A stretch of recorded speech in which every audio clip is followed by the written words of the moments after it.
आज का जो हमारा इम्पोर्टेंट कॉन्सेप्ट है जो हम आज की क्लास में डिस्कस करने वाले हैं वो है हाइपोथेसिस, जिसे हिंदी में बोला जाता है परिकल्पना। अगर आप देखें तो एग्जाम में एवरी टाइम इस टॉपिक से क्वेश्चन आता ही आता है। किसी समय एक आता है तो किसी समय दो आते हैं, लेकिन पेपर में क्वेश्चन इसका जरूर पूछा जाता है।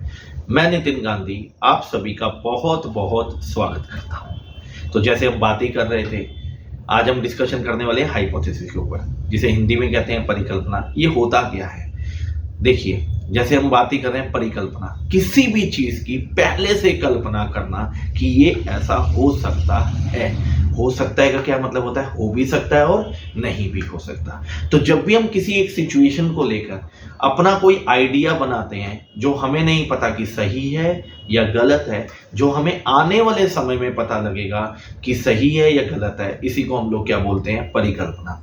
Any idea which is related to a particular situation which may be prove in future whether it is right और रॉन्ग। तो जब भी हम कोई आइडिया किसी एक सिचुएशन को लेकर बना रहे हैं जो हमें नहीं पता कि वो सही है या गलत है, जो हमें आने वाले समय में पता लगेगा कि वो सही है या गलत है, उसी को हम लोग क्या बोलते हैं? हाइपोथेसिस। जैसे एग्जांपल के तौर पे ले, सपोज कीजिए आप और हम एक साथ बैठकर मैच देख रहे हैं, इंडिया और ऑस्ट्रेलिया का मैच हो रहा है। तो जब भी मैच स्टार्ट होता है तो सबसे पहले हमारे दिमाग में एक क्वेश्चन आता है, भाई टीम कौन सी जीतेगी? मैंने बोला इंडिया जीतेगी, आपने बोला ऑस्ट्रेलिया जीतेगी। अब आपने और मैंने जो ये गेस किया है, जो हमने अपना आइडिया दिया कि हमारे अकॉर्डिंग कौन जीत सकता है, पक्का है वो जीत जाएगा? नहीं, ये तो मैच खत्म होने के बाद हमें पता लगेगा कौन जीता है। अगर इंडिया जीती तो मैं सही हूं, आप गलत हैं, और अगर ऑस्ट्रेलिया जीती तो आप सही हैं, मैं गलत हूं। तो जो हमने ये अपना आइडिया बनाया मैच से पहले कि कौन मैच जीतेगा, ये जो हमने गेस किया, ये जो हमने अनुमान लगाया, यही हमारे क्या होता है? हाइपोथेसिस और परिकल्पना। तो मतलब जब भी हम किसी एक सिचुएशन को लेकर कोई गेस करेंगे या कोई अनुमान लगाएंगे या कोई अजम्पशन लेंगे या फिर कोई पूर्वानुमान हम लगाएंगे, वही हमारी क्या होती है? हाइपोथेसिस। बात समझ में आती है बच्चे? तो उसी तरीके से अगर मैं एक और एग्जांपल लेना चाहूँ तो मैं ये ले सकता हूँ। सपोज करो मैं एक पर्टिकुलर क्लास में टीच कर रहा हूँ, उस क्लास में 50 स्टूडेंट्स हैं। तो मेरे से किसी ने बोला कि एक बात बताइए, क्लास में बच्चों की एवरेज हाइट कितनी है?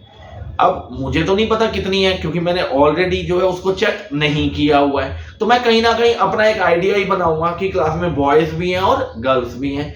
बॉयज की जो एवरेज हाइट होती है वो लगभग होती है 5 फुट 6 इंच 7 इंच और 8 इंच के आसपास जो है, और जो गर्ल्स की एवरेज हाइट होती है वो लगभग 5 फुट 2 इंच 3 इंच और 4 इंच के आसपास होती है। तो इसका मतलब क्लास में बॉयज भी हैं और गर्ल्स भी हैं।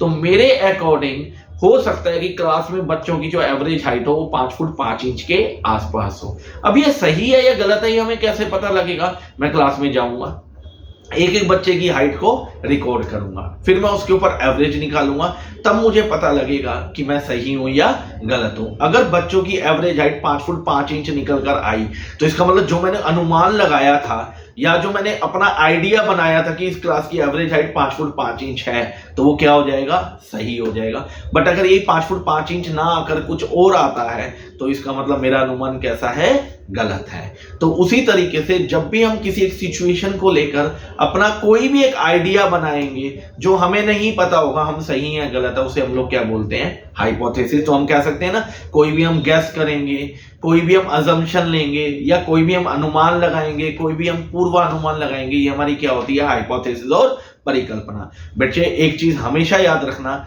ये हमारा टॉपिक ऐसा है जिसका क्वेश्चन आपको पेपर में मिलेगा ही मिलेगा।